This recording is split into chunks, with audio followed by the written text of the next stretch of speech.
ونعوذ بالله من شرور أنفسنا ومن سيئات أعمالنا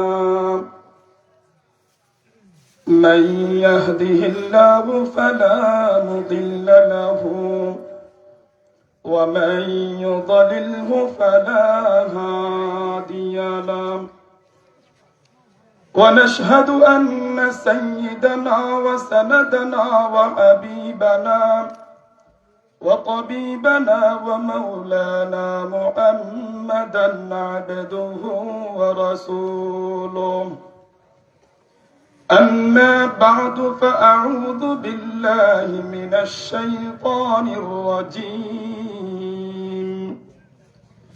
بسم الله الرحمن الرحيم إنما المؤمنون الذين إذا ذكر الله وجلت قلوبهم وإذا تليت عليهم آياته زادتهم إيمانا وعلى ربهم يتوكلون الذين يقيمون الصلاة ومما رزقناهم ينفقون أولئك هم المؤمنون حقا لهم درجات عند ربهم ومغفرة ورزق كريم صدق الله العظيم وصدق رسوله النبي الأمي الكريم وقال رسول الله صلى الله عليه وسلم خيركم من تعلم القرآن وعلمه أو كما قال النبي عليه الصلاة والسلام الحمد لله আল্লাহ পাক রব্বুল আলামিনের দরবারে অসংখ্য গণিত শুকরিয়া আদায় করছি যে রব্বে কারীম আমাদেরকে আল ইহসান উলামা পরিষদের আজকের এই মহতি মাহফিল আসার জন্য বসার জন্য তৌফিক দান করেছেন। এজন্য আমরা সকলেই মহান মনিবের দরবারে উচ্চ আওয়াজে কালিমাতু শুকর আদায় করি আলহামদুলিল্লাহ। আমি আপনাদের সামনে কুরআনুল কারীমের সূরাতুল আনফালের কয়েকখানা আয়াতে কারিমা তেলাওয়াত করেছি। বিশ্বনবী জনাবে রাসূলুল্লাহ সাল্লাল্লাহু আলাইহি ওয়াসাল্লামের অসংখ্য অগণিত হাদিসে মুবারাকা থেকে একখানা হাদিসের টুকরা আপনাদের সামনে পেশ করেছি। রব্বে কারীম যদি তৌফিক দান করেন তাহলে এই আয়াতগুলো এবং হাদিসকে সামনে রেখে আপনাদের সামনে কিছু আলোচনা করব। ওমা তাওফীক ইল্লা বিল্লাহ। আমরা সকলেই প্রকৃত ঈমানদার হতে চাই কি চাই না? আরো জোরে বলেন। আমরা সকলেই চাই প্রকৃত ঈমানদার হতে। আল্লাহ পাক রব্বুল আলামিন এই আয়াতগুলোর মধ্যে আমরা কিভাবে প্রকৃত ঈমানদার হতে পারবো, সত্যিকারী ঈমানদার হতে পারবো, রব্বে কারীম প্রকৃত ঈমানদারের 5টি বৈশিষ্ট্য এই আয়াতগুলোর মধ্যে আল্লাহ তাআলা আলোচনা করেছেন। সাথে সাথে এই 5টি বৈশিষ্ট্য যারা অর্জন করবে রব্বে কারীম তাদেরকে প্রকৃত ঈমানদার ঘোষণা দিয়েছেন এবং তাদেরকে রব্বুল আলামিন 3টি পুরস্কারে পুরস্কৃত করবেন, সেটিও আল্লাহ পাক রব্বুল আলামিন বলেছেন।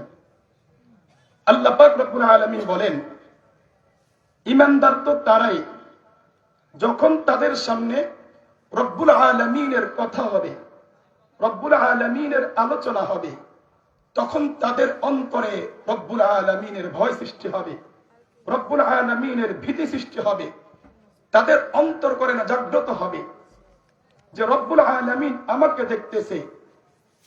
এটি হলো প্রকৃত ঈমানদারের 1 নম্বর গুণ।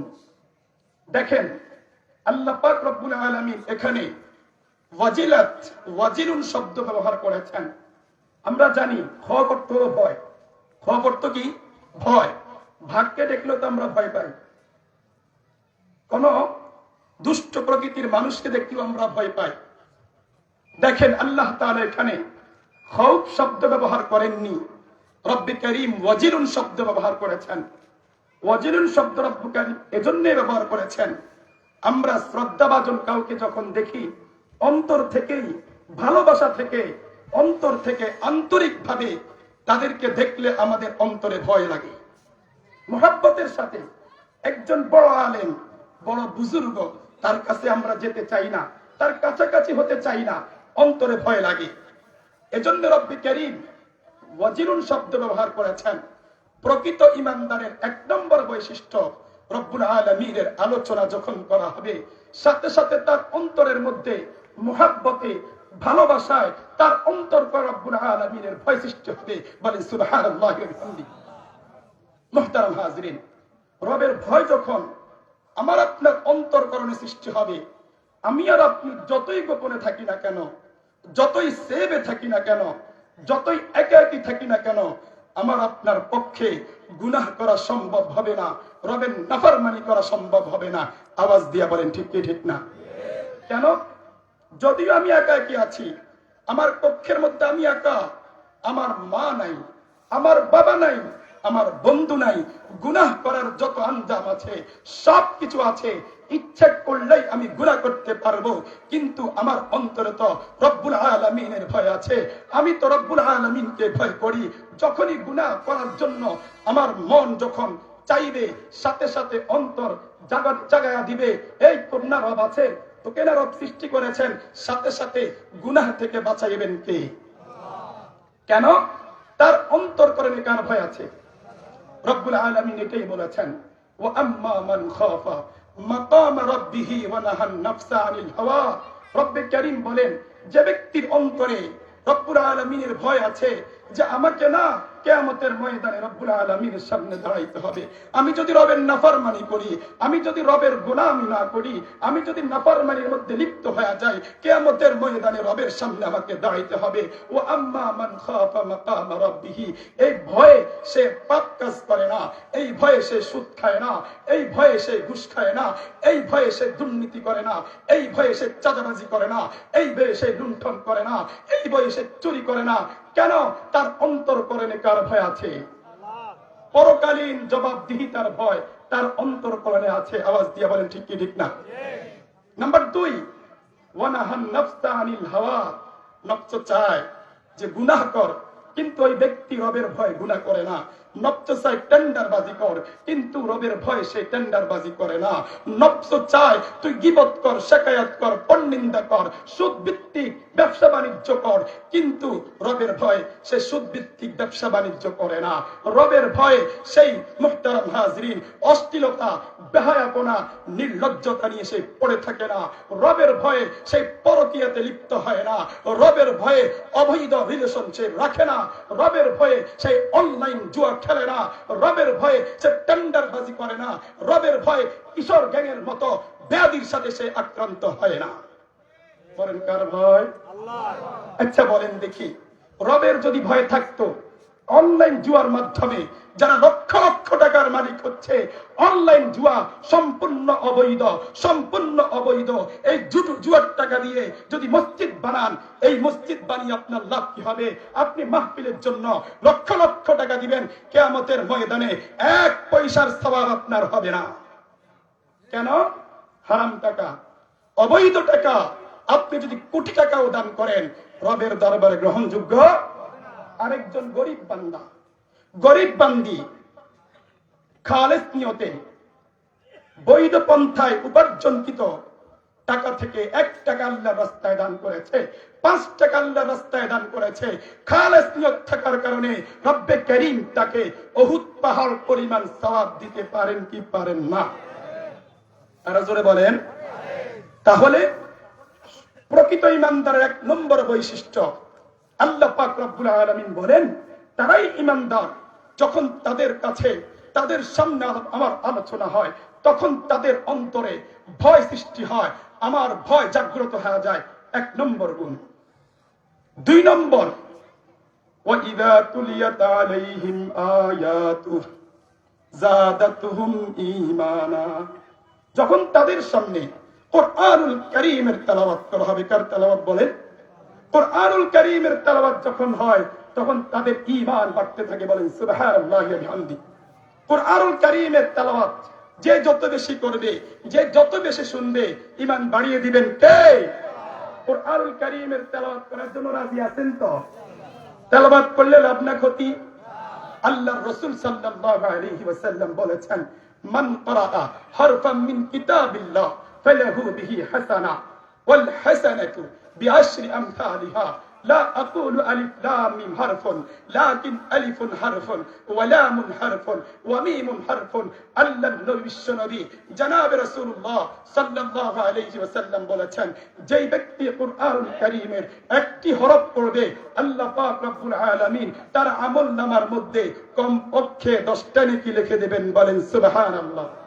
আল্লাহ রাসূল বলেন, আমি বলি না আলিফ লাম মিম একটি শব্দ, বরং আমি বলি আলিফ একটি হরফ, লাম একটি হরফ, মিম একটি হরফ। আল্লাহ পাকের যে বান্দা বান্দি শুধুই পড়বে আলিফ লাম মিম, সকলে একটু পড়েন না আলিফ লাম মিম, পড়তে দেরি আমার আপনার আমলনামার মধ্যে 30টা নেকি উঠতে দেরি হবে না। বলেন সুবহানাল্লাহ।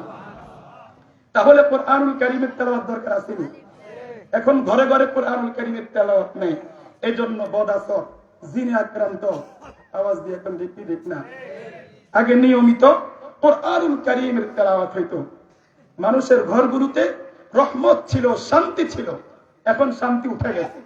ফজরের পরে এখন সূরা ইয়াসিন তেলাওয়াত হয়, অথচ ফজিলত আছে না নাই? আল্লাহ রাসূল সাল্লাল্লাহু আলাইহি ওয়াসাল্লাম বলেছেন, মান ক্বারাআ সূরাতা ইয়াসিন ফি সাদরিন নাহার কুদিয়াত হাওয়াইজুহু। আল্লাহ রাসূল বলেন, যেই ব্যক্তি দিনের শুরুতে সূরাতু ইয়াসিন পাঠ করবে, আল্লাহ রাসূল বলেছেন তার পুরা দিনের যত প্রয়োজন আছে রব্বে কারীম পূরণ করে দিবেন। আরো হাদিসের ভিতরে আল্লাহ রাসূল বলেছেন, হাদিসটি যদিও নাকি দুর্বল, আল্লাহ রাসূল বলেছেন যে ব্যক্তি একবার সূরাতু ইয়াসিন পাঠ করবে, আল্লাহ রাসূল বলেন 10 খতম কুরআনুল কারীমের তেলাওয়াত করলে যেই পরিমাণ সওয়াব রব্বে কারীম এই পরিমাণ সওয়াব তার আমলনামার মধ্যে লিখে দিবেন। বলেন সুবহানাল্লাহ। তাহলে প্রতিদিন ফজরের পরে সূরা ইয়াসিন তেলাওয়াত করা দরকার আছে না নাই? এরপরে আসেন, আল্লাহ রাসূল বলেছেন, মান ক্বারাআ সূরাতাল ওয়াকিআতি ফি কুল্লি লাইলাতিন লাম তুসিবহু ফাকাতুন আবাদা। আল্লাহ রাসূল বলেছেন, যেই ব্যক্তি সন্ধ্যাবেলায় মাগরিবের পরে সূরা ওয়াকিয়া পাঠ করবে, আল্লাহ রাসূল বলেন দারিদ্রতা তাকে কখনো স্পর্শ করবে না। সুবহানাল্লাহ বলবেন না? দারিদ্রতা আছে না নাই? তাহলে আল্লাহ রাসূল বলেন, যেই ব্যক্তি মাগরিবের পরে সূরা ওয়াকিয়া পাঠ করবে, আল্লাহ রাসূল বলেন দারিদ্রতা কখনো স্পর্শ করবে না। এরপরে আল্লাহ রাসূল বলেন, ইন্না ফিল কুরআনি লাসূরা 30 আয়া। আল্লাহ রাসূল বলেন কুরআনুল কারীমের মধ্যে এমন একটা সূরা আছে যে সূরার মধ্যে 30টি আয়াত আছে। আল্লাহ রাসূল বলেন কিয়ামতের ময়দানে ওই ব্যক্তির জন্য ফেরেশতারা সুপারিশ করবে যতক্ষণ না পর্যন্ত রব তাকে ক্ষমা না করে। সুবহানাল্লাহ বলবেন না? কিয়ামতের ময়দানে সূরা মুলুক তেলাওয়াত করার কারণে সূরা মুলুক আমার আপনার পক্ষে সাক্ষ্য দিবে, আমার আপনার মাগফিরাতের জন্য দোয়া করবে। মুহতারাম হাজিরিন, রব্বে কারীম দোয়া কবুল করবে। এজন্য নিয়ত করে হিম্মত করেন, প্রতিদিন ফজরের পরে সূরা ইয়াসিনের তেলাওয়াত ছাড়বো না, মাগরিবের পরে সূরা ওয়াকিয়ার তেলাওয়াত ছাড়বো না, ইশারের পরে সূরাতুল মুলুকের তেলাওয়াত ছাড়বো না। রাজি আছেন তো ইনশাআল্লাহ? কোরআনের পক্ষে আছেন না নাই? আল্লাহ রাসূল আরো হাদিসের ভিতরে বলেছেন যে সূরাতুল ফাতিহা শিফাউন মিন কুল্লি দা। সূরাতুল ফাতিহার মধ্যে সমস্ত রোগের ঔষধ আছে। বলেন সুবহানাল্লাহ। তাহলে সূরা ফাতিহা তেলাওয়াত করার দরকার আছে না নাই? আল্লাহ রাসূল বলেছেন, যে ব্যক্তি 3 বার সূরাতুল ইখলাস পাঠ করবে, আল্লাহ রাসূল বলেন 1 খতম কুরআনুল কারীম তেলাওয়াত করলে যেই পরিমাণ সওয়াব এই পরিমাণ সওয়াব রব্বে কারীম দান করে দিবেন। আল্লাহ রাসূল বলেন, যেই ব্যক্তি 10 বার সূরাতুল ইখলাস পাঠ করবে, কয়বার? 10 বার পাঠ করবে, আল্লাহ রাসূল বলছেন রব্বে কারীম তার জন্য জান্নাতে একটি রাজপ্রাসাদ তৈরি করে দিবেন। বলেন সুবহানাল্লাহ। আর আওয়াজ দিয়ে বলেন সুবহানাল্লাহ। সুবহানাল্লাহ পড়লে লাভ আছে নি? আল্লাহ রাসূল বলেন সুবহানাল্লাহ আযম মিন উহুদিন, আলহামদুলিল্লাহ আযম মিন উহুদিন, আল্লাহু আকবার আযম মিন উহুদিন। আল্লাহর রাসূল বলেন যেই ব্যক্তি একবার সুবহানাল্লাহ পড়লো, আল্লাহর রাসূল বলেন উহুদ পাহাড় পরিমাণ সওয়াব রব্বে কারীম তার আমলনামার মধ্যে দিয়ে দিবেন। একবার আলহামদুলিল্লাহ পড়লেন, উহুদ পাহাড় পরিমাণ সওয়াব দিয়ে দিবেন কে? একবার আল্লাহু আকবার পড়বেন, উহুদ পাহাড় পরিমাণ সওয়াব দিবেন কে? মুহতারাম হাজিরিন, বড় দুঃখ এবং পরিতাপের বিষয় হচ্ছে এই মহামান্বিত কোরআন সর্বশ্রেষ্ঠ গ্রন্থ রব্বে কারীম আমাদেরকে দান করেছেন। রব্বে কারীম এই কোরআনের মধ্যে একজন ব্যক্তির ব্যক্তিগত জীবন, পারিবারিক জীবন, সামাজিক জীবন, ব্যবসা বাণিজ্য, রাষ্ট্র কিভাবে পরিচালনা করতে হবে কোরআনের মধ্যে আছে না নাই? এজন্য মুহতারাম হাজরিন, যতদিন পর্যন্ত কোরআনকে সংসদে বাস্তবায়ন করা না যাবে, কোরআনের আইন বাস্তবায়ন করা না যাবে, ততদিন পর্যন্ত পৃথিবীর মানুষ শান্তি খোঁজার চেষ্টা করবে, কিয়ামত পর্যন্ত শান্তি পাবে না। আমরা শান্তি চাই কি চাই না? আওয়াজ দিয়ে বলেন, শান্তি চাই কি চাই না? যতদিন পর্যন্ত আল্লাহর এই জমিনে আল্লাহর রাজ কায়েম না হবে, খেলাফত প্রতিষ্ঠিত না হবে, ততদিন পর্যন্ত মুসলমানের মুক্তি নাই, ইহুদিদের মুক্তি নাই, খ্রিস্টানদের মুক্তি নাই। পৃথিবীর বুকে যতদিন পর্যন্ত ইসলাম ক্ষমতায় ছিল, প্রতিদিন পর্যন্ত রাষ্ট্র ক্ষমতায় ইসলাম ছিল, ধর্ম বর্ণ নির্বিশেষে সকল শ্রেণীর মানুষ শান্তিতে বসবাস করার সুযোগ পেয়েছিল। আওয়াজ দিয়ে বলেন ঠিক ঠিক না? এজন্য প্রিয় হাজিরিন, আমরা দেখতে পাই কিছু কিছু কুলাঙ্গার আছে কোরআনের বিরুদ্ধে কথা বলে, আছে না নাই? আরো জোরে বলেন, আছে না নাই? পরিষ্কার ভাষায় বলতে চাই, অতীতে যারা কোরআনের বিরুদ্ধে কথা বলেছিল, রাসূলের বিরুদ্ধে কথা বলেছিল, পরিষ্কার ভাষায় আজকাল ইহসান উলামা পরিষদের উদ্যোগের মাহফিল থেকে বলতে চাই, অন্তর্বর্তী সরকারের কাছে আমাদের আবেদন থাকবে, আগামীতে যারা রাষ্ট্র ক্ষমতায় আসবে তাদের কাছে আমাদের আবেদন থাকবে, অতীতে যারা কোরআনের বিরুদ্ধে কথা বলেছে, রাসূলের বিরুদ্ধে কথা বলেছে, তাদেরকে বাংলাদেশে আনে, যারা বাহিরে আছে বাংলাদেশে আনে, বাইতুল মুকাররমের সামনে তাদেরকে ফাঁসির কাস্টে ঝুলাইতে হবে। রাজি আছেন না নাই? কোরআনের পক্ষে আমাদেরকে থাকতে হবে, ইসলামের পক্ষে থাকতে হবে। কোরআনের বিরুদ্ধে গেলে, রাসূলের বিরুদ্ধে পেলে মানবতার মুক্তি না। তাহলে প্রকৃত মুসলমানই তো হবে। কি মুসলমান কোন? প্রকৃত মুসলমান। আজকে দেখেন না, যারা রাসূলকে আখিরি নবী মানে না, সর্বশেষ নবী মানে না, তারাও বলে আমরা মুসলিম। তারাও কি বলে? আমরা আহমদিয়া মুসলিম জামাত। কথা কোন? মুসলিম দাবি করে কি করে না? কিন্তু তারা কি মুসলমান? তারা কি মুসলমান? মুসলমান না। মুহতারাম হাজরিন, যিনি আসমান সৃষ্টি করেছেন, জমিন সৃষ্টি করেছেন, গ্রহ নক্ষত্র সৃষ্টি করেছেন, পুরো কায়নাতকে যিনি সাজিয়েছেন, তিনি বলেছেন মা কানা মুহাম্মাদুন আবা আহাদিন মির রিজালিকুম ওয়ালাকিন রাসূলুল্লাহি ওয়া খাতামান নাবিয়্যিন। আল্লাহ পাক রব্বুল আলামিন বলেছেন বিশ্বনবী জনাবে রাসূলুল্লাহ সাল্লাল্লাহু আলাইহি ওয়াসাল্লাম তিনি শেষ নবী। আল্লাহর রাসূল বলেন আনা খাতামুন নাবিয়্যিন লা নাবিয়্যা বাদি, আমি শেষ নবী, আমার পরে আর কোন নবী আগমন করবে না। আল্লাহর রাসূল বলেছেন লাউ কানা বাদি নাবিয়্যুন লাকানা উমর, আমার পরে যদি কেউ নবী হইতো ওমর হইতো। আল্লাহ পাক রব্বুল আলামিন বলেছেন আমার আপনার নবী বিশ্বনবী জনাবে রাসূলুল্লাহ সাল্লাল্লাহু আলাইহি ওয়াসাল্লাম তিনি শেষ নবী। আল্লাহর রাসূল নিজে বলেছেন তিনি শেষ নবী, তিনার পরে আর কোন নবী আসবে না। যারাই আসবে তারা মিথ্যুক, তারা কাযযাব, তারা মিথ্যুক, তারা মিথ্যুক। সুতরাং পরিষ্কার ভাষায় বলতে চাই, যারা রাসূলকে সর্বশেষ রাসূল না মানবে, আমাদের নবীকে আখিরি নবী যারা মানবে না, তারা মুসলিম না কাফের? আওয়াজ আরো জোরে বলেন, মুসলিম না কাফের? তাহলে কাদিয়ানীরা মুসলিম না কাফের? আপনারা বলতে পারেন হুজুর আমাদের সমাজে হিন্দু আছে, খ্রিস্টান আছে, তাদের বিরুদ্ধে কথা কেন বলেন না? কাদিয়ানীদের বিরুদ্ধে কেন বলেন? প্রশ্ন আসে কি আসে না? জোরে বলেন। এজন্যই আসে, যারা হিন্দু তারা নিজেদেরকে মুসলিম বলে না, তারা নিজেদেরকে হিন্দু পরিচয় দিয়ে থাকে। যারা ইহুদি তারা নিজেদেরকে ইহুদি পরিচয় দিয়ে থাকে। কিন্তু কাদিয়ানীরা হচ্ছে প্রকৃতপক্ষে কাফের, তারা বাংলাদেশে মুসলিম পরিচয় দিয়ে তারা থাকে। আওয়াজ দিয়ে বলেন ঠিক কি ঠিক না? আচ্ছা বলেন দেখি, আপনাদের এই বাজারে এক ব্যক্তি সাইনবোর্ড লাগাইছে যেখানে গরুর গোশত বিক্রি হয়, খাসির গোশত বিক্রি হয়, কিন্তু আপনারা দেখতে পেলেন সকাল বেলায় সে কুকুর জবাই করে গরু বিক্রি করতেছে, শুকুর জবাই করে সে গরুর গোশত বলে বিক্রি করতেছে। আপনারা জানার পরে ওই ব্যক্তিকে গণদোলাই দিবেন না জামাই আদর আপ্যায়ন করবেন? আরো জোরে বলেন। কেন? 2 নম্বরীর কারণে। কয় নম্বরী? আরো জোরে বলেন, কয় নম্বরী? দুই নম্বরে সাইনবোর্ড লাগাইছো মিয়া, গরুর গোশত বিক্রি করতেছ, খাসির গোশত বিক্রি করতেছ, শুকরের গোশত বিক্রি করো, ফাজদানি করো, গণদোলাই দিবে কি দিবে না? তদ্রুপ ভাবে আমাদের পরিষ্কার ভাষায় বলতে চাই যে তোমরা তো আমাদের নবীকে সর্বশেষ মানো না, আমাদের নবীকে আখির নবী মানো না, সুতরাং তোমরা কাফের, কাফের পরিচয় তোমরা থাকো। এজন্য উলামায়ে কেরাম আন্দোলন করেছেন, সংগ্রাম করেছেন। প্রত্যেকটা প্রোগ্রামে উলামায়ে কেরাম বলেন যে কাদিয়ানীদেরকে রাষ্ট্রীয়ভাবে অমুসলিম ঘোষণা। কি হাজিরিন, বলতেছিলাম ইন্নামাল মুমিনুনা আল্লাযীনা ইযা যুকিরাল্লাহু ওয়াজিলাত কুলুবুহুম ওয়া ইযা তুলিয়াত আলাইহিম আয়াতু। আল্লাহ পাকের আয়াত যখন তেলাওয়াত করা হয় তাদের ঈমান বাড়তে থাকবে। কার ঈমান বলেন? 3 নম্বর ওয়া আলা রাব্বিহিম ইয়াতাওয়াক্কালুন। সর্বাবস্থায় রব যে অবস্থায় রেখেছে ভরসা করবে কার উপর? আরো জোরে বলেন কার উপর? আমরা কার উপর ভরসা করি? 3 নম্বর বৈশিষ্ট্য, রব আমাকে যা দিয়েছেন তা দিয়ে সন্তুষ্ট থাকবো এবং কার উপর ভরসা করব। 4 নম্বর বৈশিষ্ট্য, আল্লাযীনা ইউকিমুনাস সালাহ, যারা নামাজ কায়েম করবে। নামাজ সম্পর্কে হযরত মাওলানা মুফতি আব্দুল্লাহ আল মারুফ হাফিজাহুল্লাহ চমৎকার আলোচনা করেছেন। এই জন্য নামাজের ব্যাপারে কোনো কথা আমি বলবো।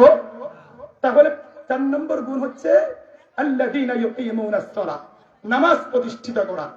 5 নম্বর ওয়া মিম্মা রাযাকনাহুম ইউনফিকুন, রব্বে কারীম আমাদেরকে যে রিজিক দিয়েছেন, যে উপার্জন রব্বুল কারীম আমাদেরকে দান করেছেন, এখান থেকে আল্লাহর রাস্তায় দান করা। এর কোয়ালিটি কয়টি হলো? 5টি। 1 নম্বর, যখন রবের আলোচনা করা হবে অন্তর প্রকম্পিত হবে। 2 নম্বর, যখন কুরআনুল কারীমের তেলাওয়াত করা হবে ঈমান বাড়তে থাকবে। 3 নম্বর, ভরসা করবে রব্বুল আলামিনের উপর। 4 নম্বর, নামাজ প্রতিষ্ঠিত করবে। 5 নম্বর, রব্বুল আলামিনের দেওয়া রিজিক থেকে আল্লাহর রাস্তায় ব্যয় করবে।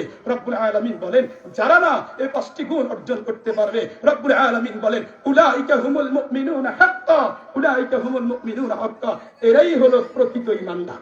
সুবহানাল্লাহ কয় না? এরাই হলো প্রকৃত, উলাইকা হুমুল মুমিনুনা হাক্কা।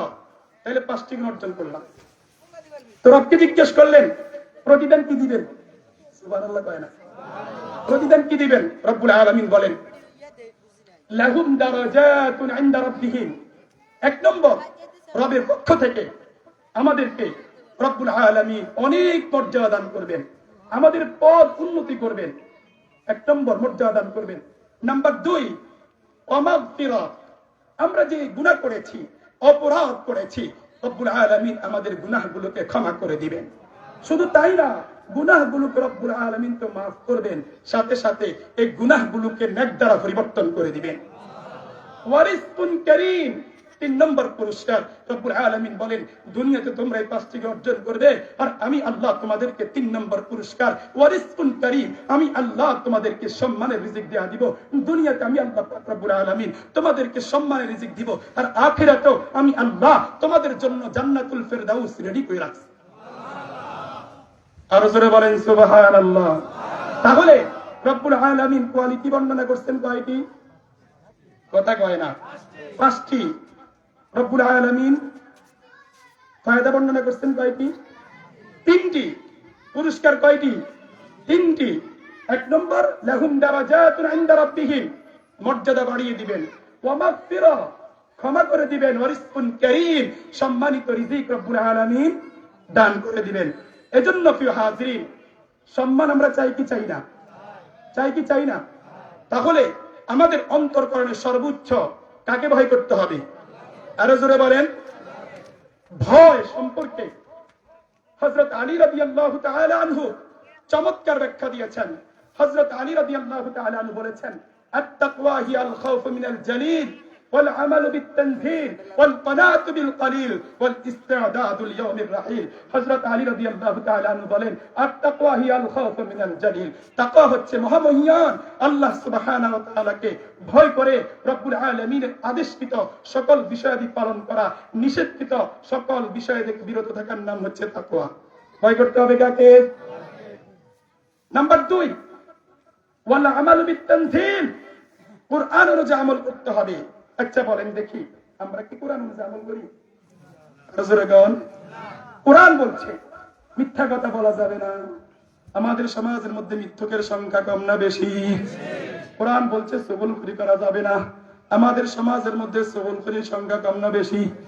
কথা কম না? তাহলে রব বলছেন ওয়াল আমালু বিত-তানজিল। হযরত আলী রাদিয়াল্লাহু তাআলা আনহু বলেছেন তাকওয়া হচ্ছে কোরআন অনুযায়ী আমল করার নাম। নাম্বার 3 ওয়াল কানাআতু বিল কলিল। হযরত আলী রাদিয়াল্লাহু তাআলা আনহু বলেন অল্পে তুষ্ট থাকার নাম হচ্ছে তাকওয়া।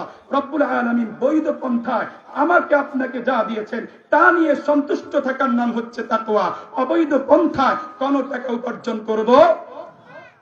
4 নম্বর ওয়াল ইস্তিদাদু লিয়াউমির রাহিল। সর্বদাই মৃত্যুর জন্য প্রস্তুত থাকার নাম হচ্ছে তাকওয়া। মুহতারাম হাজরিন, আজকে আমাদের চলাফেরা, আমাদের উঠা বসা, আমাদের লেনদেনের পরিস্থিতি এমন মনে হয় যেন আমরা মৃত্যুবরণ করব।